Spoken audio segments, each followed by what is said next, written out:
Suspense.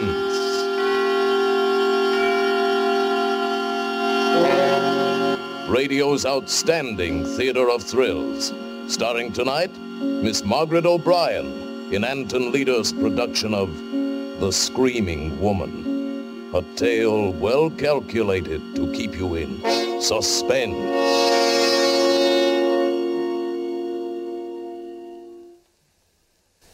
I'm Margaret Leary, and I've got to tell you how it happened. It was Thanksgiving Day, and it was nice and sunshiny. Almost like summer, except cooler. Mama was cooking the turkey, and I was watching. And Mama said to me, "Good heavens, I forgot. Your Aunt Cynthy's made some cranberry relish for us. Run over and get it, Margaret, so her feelings aren't hurt. And hurry, this turkey's done to a turn."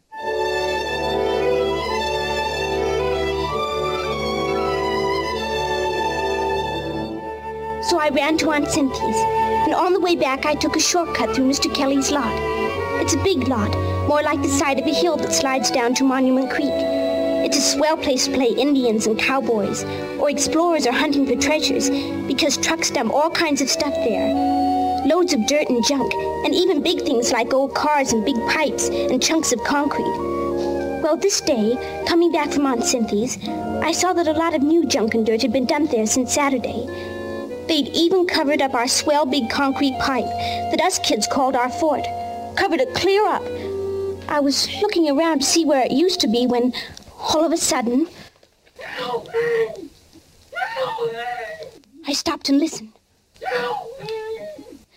The sound was coming up out of the ground. A woman was buried under the junk and dirt and glass, and she was screaming all wild and horrible for somebody to dig her out. I started to run. I fell down and got up and ran some more. It was an awful, awful long way to our house that day. Mama! Mama! Margaret? Mama! Oh, Margaret, haven't I told you not to slam the door? Is that the relish? Listen, Mama, there's a screaming woman in the lot. Wash your hands, Margaret. She was screaming and screaming and screaming. Mama, listen to me. We've got to dig her out. She's buried under tons and tons of dirt. I'm sure she can wait till after dinner. Oh, next year, I swear I'm going to buy a bigger platter. Mama, don't you believe me? You've got to believe me. Margaret, I've got a million things to do. Good gosh, look at you. How'd you get your knees so dirty? Well, running back from the lot, Never mind. Scoot and tell your dad we're about to eat. He's in the front room reading his paper. Yes, Mama. Daddy! Oh, Daddy, I've got to tell you something. Getting hungry, baby? Daddy, there's a screaming woman in the lot. Oh, I never knew a woman who didn't. Smell that turkey. We've got to get picks and shovels and dig her up, like for an Egyptian mummy. Oh, Daddy! I don't feel much like an archaeologist today, Margaret. I can't think of anything but food. Let's have an expedition next Sunday and dig her up. But we can't wait that long. Oh, Daddy, she'll die if we don't do it now.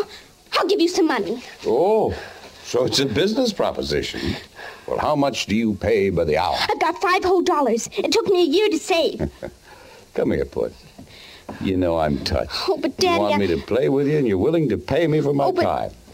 Why, dear, you're shaking. Calm down. Oh, Daddy, please. After our Thanksgiving dinner, I'll come out and listen to your screaming woman. How's that? Oh, no, now, Daddy. Maybe she'll die if you don't come out now. Oh, you've got to come now. Margaret. If you believe me, you wouldn't wait. You never believe me. Mama doesn't believe me. Nobody believes me. Quiet down right this minute. Or I not only won't go with you, but you'll go to your room and stay in without your Thanksgiving dinner. Now, is that clear? Yes, sir. It's clear.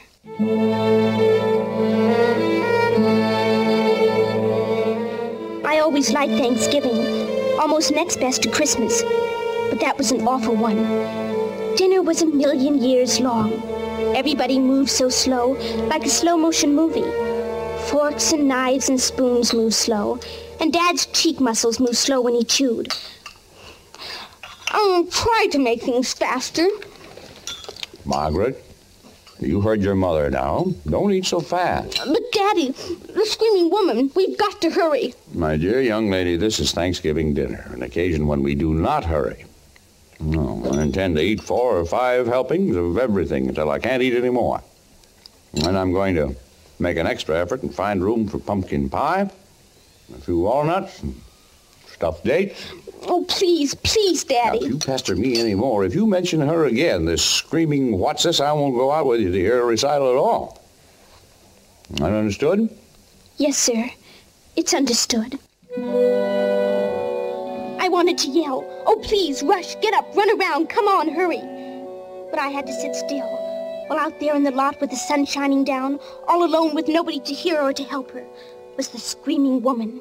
I could hear in my mind, screaming.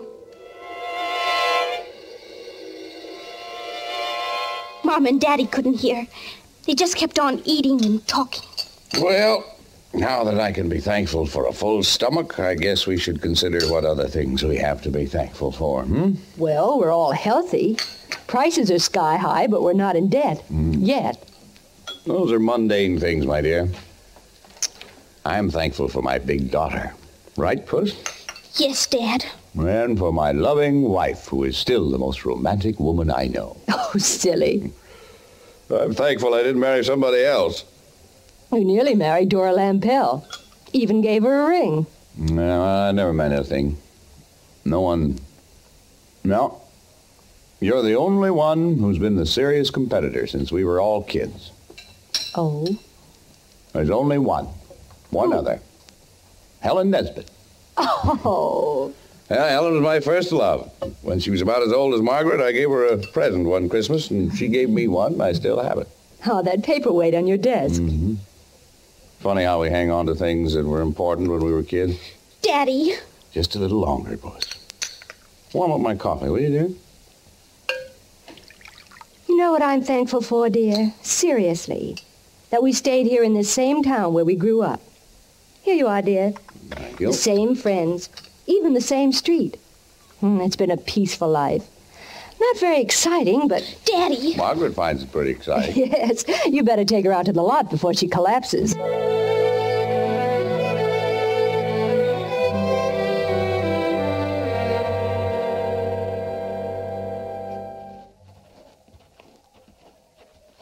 All right, now, where is your screaming woman? Lead me to her. Over here, where our fort used to be. Fort? The big concrete pipe. It's all covered up now. Kelly's really getting this lot filled in. All right, where's the lady? Right about here, Daddy. Listen. Don't hear a thing, except the wind. Better button up your sweater, Puss. Shh. Listen. Well, that's the trolley over on Aspen Street. Hey there, screaming woman. Hey! Looks like the Dolans are starting out for a drive. Well, I guess your screaming woman's let you down, Puss. But she was here, Daddy. Right under here where they dumped all this dirt. I heard her screaming and screaming, like she was underneath the fort. Somebody's dumped tons and tons right on top of our fort. Yeah, too bad they buried your fort, Margaret. I saw two of Kelly's big trucks backed in here last evening. There was a dump truck in here this morning, too. It isn't because they covered the fort. It must be your screaming woman doesn't like grown-ups. Only delivers her solo for kids, I guess. Maybe she can't scream anymore. Well, I'm going back and take a nap. Let my dinner settle. Well, aren't you going to help me dig? Now, listen, my dear. Don't you think this is a sort of a silly game? But it's not a game. Now, don't stay too long, dear. Mama probably likes some help with those dishes. Daddy! Daddy! I know I heard her scream. I know it. Oh, darn, darn, darn. You're there. You're still there. Hey, screaming woman. Oh, why did you scream before? Why didn't you scream so Daddy could hear you? Don't just scream for me. I can't help you all by myself.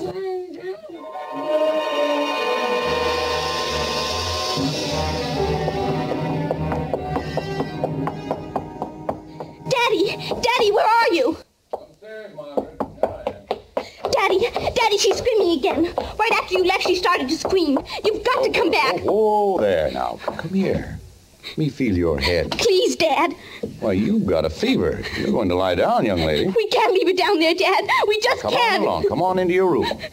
That's right. It's awful, Dad. It's awful for her to be screaming and nobody listening. Nobody caring. Lie down, Post. Lie down. Now, come on. She'll choke where there isn't any more air and she'll die. Now, you're going to lie down the rest of the afternoon before you make yourself sick. No, I've got to dig. I've got to dig her up. It's all those comic books you read. Now, I forbid you to leave the house. Close your eyes now and take a nap. That's my good girl. What am I going to do? What am I going to do?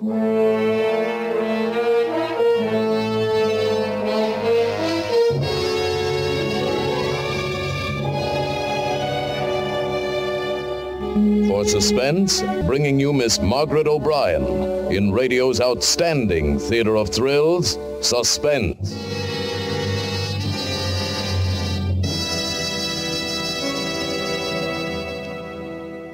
Well, now, let's get back to Margaret O'Brien and the Screaming Woman. And now, it brings back to our Hollywood soundstage Miss Margaret O'Brien as Margaret in The Screaming Woman. A tale well calculated to keep you in suspense.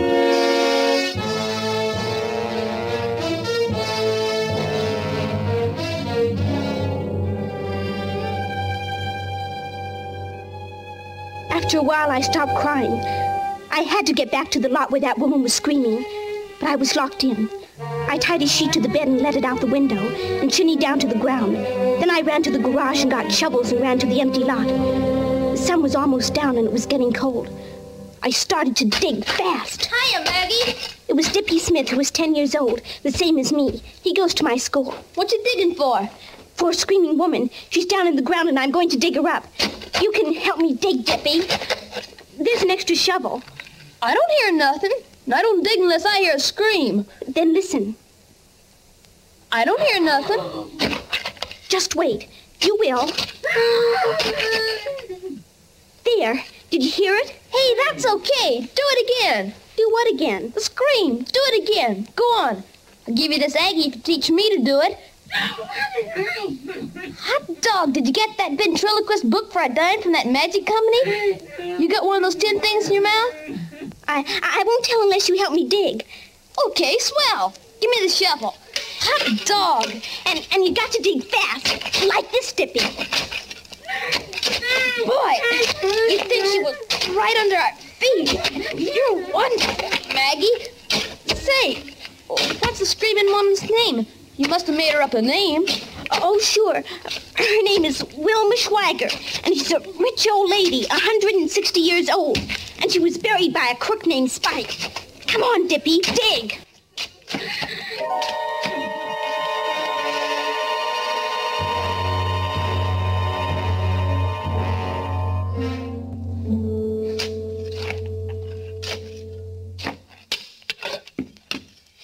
Keep digging. We can't stop, Dippy. Oh, I'm tired. I think I'll go home. Dippy, stop. You can't. There really is a woman buried here. Well, sure. You said so, Maggie. Oh, don't you believe me? I wasn't throwing my voice. Come back, Dippy. Okay, but I'm getting tired of digging. Now, look, Dippy. I'll go way over here, and then you listen. Okay. Listen. Hey, there really is a woman here. That's what I told you. Well, come on, let's dig. How's she breathing, do you think? I think she's in the fort. Remember? Sure. That's where she must be. 5 or 6 of us kids could get in it so it's big enough. I sure hope it isn't just a radio or something. Well, a radio would be nice, too. Here, what do you kids think you're doing? Oh, hello, Mr. Kelly. I'm tired of chasing you out of this lot. If one of you gets hurted, maybe your folks would sue me. But, Mr. Kelly, there's a woman screaming. You kids beat it, do you hear? Yes, sir. But listen, Mr. Kelly, don't you hear her? There. I don't hear a thing, and neither do you. Now beat it. Come on, Maggie. Mr. Kelly, somebody's got to dig her up. Don't argue with me or I'll phone your folks. This is my property. Do I have to put up a fence? Why should I spend money to keep people off my own property? Dippy, it's him. He's the one. Huh? He murdered Mrs. Kelly. He hit her on the head and stuck her in the fort and dumped loads of dirt on top. But she wasn't dead. She came to. Why, you saw him. He stood right there when she screamed and wouldn't pay any attention. Hey, that's right. He stood right there and lied to us. What'll we do, Maggie? There's only one thing to do. We'll phone the police and tell them to come and arrest Mr. Kelly.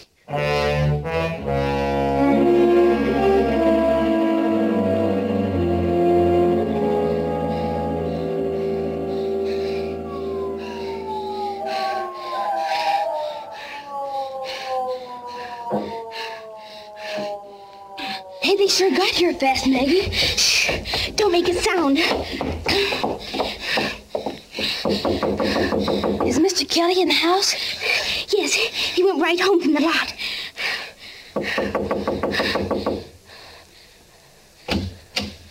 Yes, officer. You, Mr. Kelly? Yes, sir.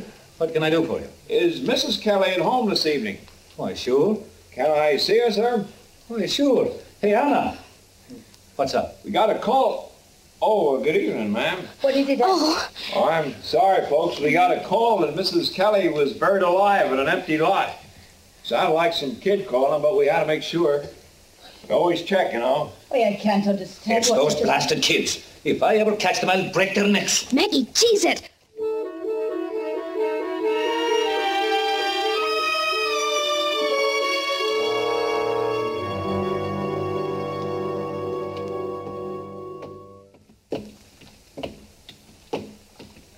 Boy, if Mr. Kelly telephones my dad, I'll get a licking. What do we do about the screaming woman? What the heck with her?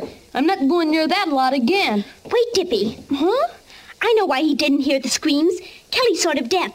Mama says he's hard of hearing. He heard us, didn't he? He heard the cop. He reads people's lips, but he couldn't hear the screaming woman because he couldn't see her.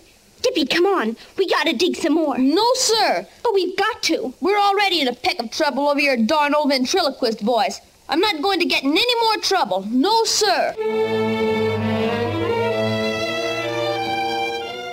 And he went off and left me alone. I wanted to crawl down under the ground with the screaming woman and die, too. It was dark now, and Dad would be hunting for me. If he found me, I'd get a licking and be put to bed. And then nobody would help the screaming woman at all. There was only one last thing to do. So I did it. To go all over the neighborhood from house to house and find out who's missing. Why, hello, dear. Hello, Mrs. Griswold. Is anybody missing from your house? Is your sister from Detroit still here? Yes, she's sitting right over there by the radio. Don't you see her? Little Margaret Leary wants... No, I only wanted to see her, Mrs. Griswold. I was just wondering. I just wanted to know if she was here.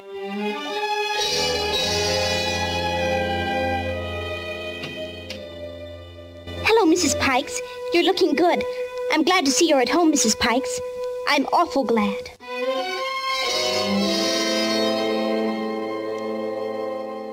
Mr. Hyde, is your wife still here? Dora, aren't you out pretty late, Margaret? Yes. Oh, hello, Mrs. Hyde. What is it, Margaret? I just wanted to see you, Mrs. Hyde.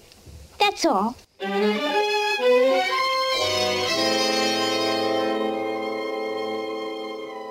hours were just rolling along, and I rang bells and knocked, and I rang bells. I was about to give up when I came to the Nesbit's house. The house was quiet, like nobody was at home, but I saw a dim, spooky light inside somewhere.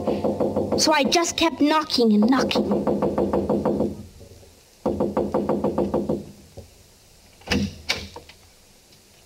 Oh. What do you want? Oh, nothing, Mr. Nesbit. I only wanted to see Mrs. Nesbit. She's not here. She's gone to the store. At night? Besides, it's closed today, I think. The drugstore down on Clark Street. Oh, well, then she ought to be back pretty quick. I'll come in and wait. Hey, wait a minute. I'll just sit down here and wait.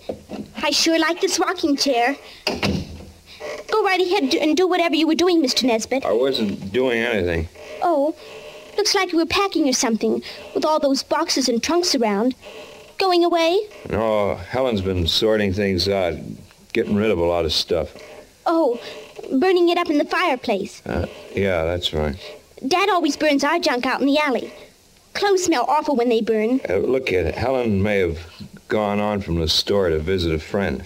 Well, if she doesn't come back soon, I'll leave. Yeah, I'll tell her you were here. Well, what do you want to see her about? Oh, nothing much. Hey, that's too bad. What? I guess you lost the key to that box. You had to break the lock. No, it was broken already. Hey, I bet your folks don't know where you are, kid. No, sir. They think I'm in bed. What friend did Mrs. Nesbit go to visit? Oh, I don't know what... I mean, hey, look, kid, I ought to tell you, she won't be back tonight. Oh? No. She went to the store, like I said, but she was going from there over to Beechwood to visit her mother. On a bus. She'll be gone 2 or 3 days. Oh, that's a shame. Why? Well, Mama was expecting Mrs. Nesbit to come over tomorrow. Maybe to sell. Hey, you better not tell your mother. You see, it's kind of secret about Helen going away. She doesn't want people to know for a while. Oh. You know how to keep a secret, kid? I guess so. I'll give you something for not telling. I'll give you a reward. Let's see. Hey, here's something for a kid. A doll. A doll? Yeah, well, Helen was going to give it to you. I heard her say when she was sorting the stuff. She said, I'll give this to the little Leary girl. Mrs. Nesbit always calls me Margaret. Well, sure, that's what she said. Margaret. That's quite a doll. Old-fashioned. It's made of leather. Face is china or something, see? Mm-hmm. Thank you, Mr. Nesbit. It's a reward for not saying anything about Helen being gone. Understand? Now, come on. I'll snap on the porch light. Mr. Nesbit, did you finish your driveway? What do you mean? Did you get all the dirt hauled off to make it smooth? Sure. Now, come on. I saw your dump truck in the lot this morning and... What do you mean? Were you in the lot this morning? No, I was at home. I looked out the window. Please, Mr. Nesbit, let go of my arm. You've been playing out there today? Answer me. Oh, don't. That hurts. I wasn't playing. It's no fun now with our fort all covered up. The fort? What's that? Nothing, Mr. Nesbit. Tell me what you're talking about. Nothing but that old concrete pipe. You know something. That's why you came here. You've been snooping around that lot and you found out something. What do you know? I don't know anything. Let me go, Mr. Nesbit. If you don't let me go, I'll... Ow! There! Come back! Hey, come back, kid. I'll give you something else. I'll give you something else. Come back, kid. Come back. Mr. Nesbit yelled because I kicked and bit his hand. Then I ran, but I heard him running after me. It was dark and quiet and scary on the streets, and more scary out there in the lot. I ran straight across the place where I heard the screaming, and it was so quiet. And all of a sudden, there was a man in the lot, right in front of me. Stop, Margaret. Oh. Margaret? Oh, Daddy. Margaret, where have you been? Do you have any idea how your mama's worried? Do you know how late it is? Daddy, he's after me. We've been Mr. up and Nesbit. down alleys and clear down to Clark Street. I was about to call the police. The screaming woman. It's Mrs. Nesbit down there. I'm going to give you a good licking. Mr. Nesbit killed her, and now he wants to kill me. I've had all of that idiotic talk I can stand. It's true. You've got to believe Margaret, I'm going to lick you right now, right here. I've had enough of... What have you got there? Where did you get that doll? Why, I gave it to Larry. The kid stopped by the house. I remembered Helen said she wanted to throw it away. Helen said to throw it away? He's lying, Dad. He gave it to me so I wouldn't tell about her. It was locked up in a box. He didn't have the key. He broke it open. She's a high-strung kid, Larry. All that stuff she was telling me. He's lying, Dad. Yes, he is lying. Why are you lying, Charlie? Lying? How do you get that, Larry? Helen never let you have that doll. It was locked up. It was a present I gave her a long time ago. She wouldn't throw it away anymore, and I'd throw away the paperweight she gave me. Why are you lying, Charlie? I'm not. Don't look at me that way, Leary. As God is my witness,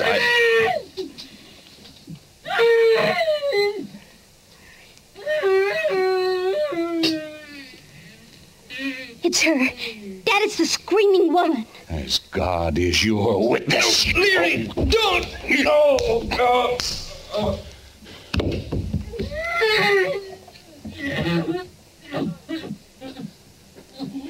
Margaret, run to the house. Phone the police and tell them to hurry. Tell them we've got to dig.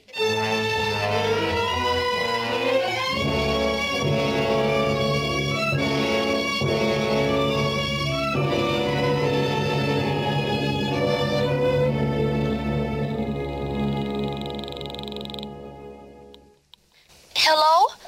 Hi, Dippy. Everything's fine. Everything's worked out keen. The screaming woman isn't screaming anymore. And they've got a lot of people down there digging her up. Hey, that's swell. Hot dog. And you know what else, Dippy? They're going to uncover our fort again. Oh, Dippy, wasn't it a keen Thanksgiving?